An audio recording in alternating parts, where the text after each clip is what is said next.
quick video today on supporting a truck camper while it's off the truck. I had to use my F450 for some other truck duties, so the camper had to be removed.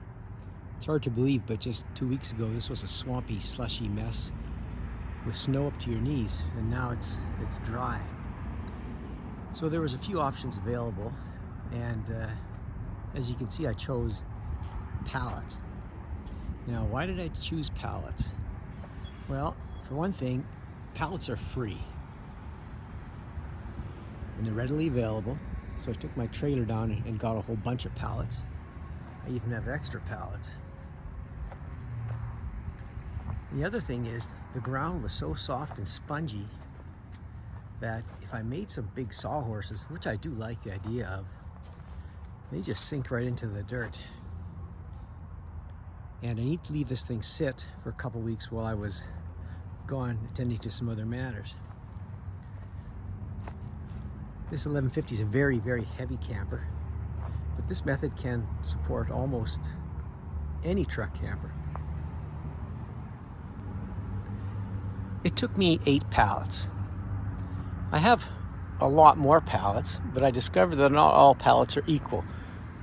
Some are smaller than others. These ones are 4 feet wide, not quite 4 feet wide, about a half inch shy, and about 47 inches in the other direction. So they can only be mounted one way under the camper. And on top of the pallets, I have a sheet of 3/4 inch plywood to give it some extra support. Also, these legs, while not fully supporting the camper, they're supporting some of the weight and give it some stability. I would not trust it on the pallets alone, or sawhorses for that matter. So combining the legs with the pallets seems to be the best option. Also, I don't recommend just leaving it supported by the legs. Arctic Fox doesn't recommend that either for longer than a couple of weeks. It's not very stable. We get high winds. Of course, the lower to the ground, the better. As you can tell, my camper is almost right on the ground. The steps touching. It's a few inches above the ground. About supporting the camper. When these things are built, there's sheets of wood, the plywood here and on the sides. There's nothing in the middle but tanks. So all your support is coming from the edge, right here and right across, and the edge down both sides.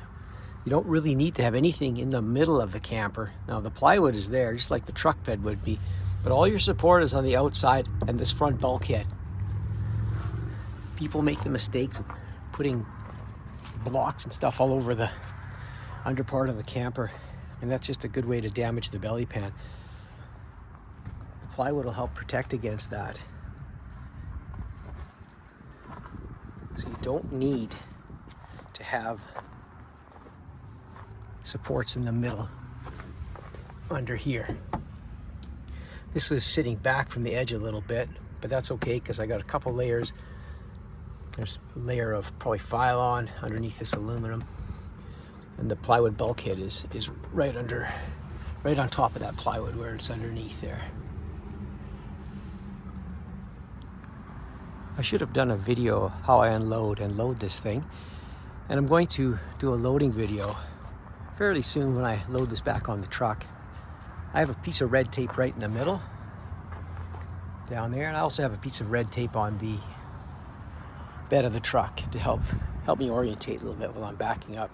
It's easy to load this, and I will show you guys my technique on how I load it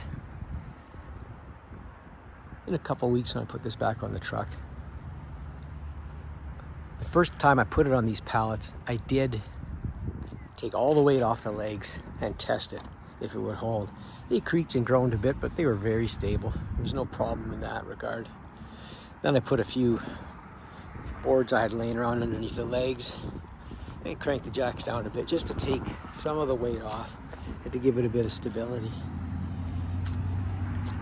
I imagine it could sit like this all winter. I wonder how easy it would be for mice to get in though. Well, not the nicest looking method. It is cheap. The piece of plywood cost 50 bucks. That's the most expensive thing. The pallets cost nothing. The extra ones I'm just going to take to the dump with some scrap branches I have laying around, or see if I can give them away. Well, thanks for watching this video on super cheap truck camper supports. I'll probably end up getting some better supports that look better in the future, but for this summer, this will do just fine.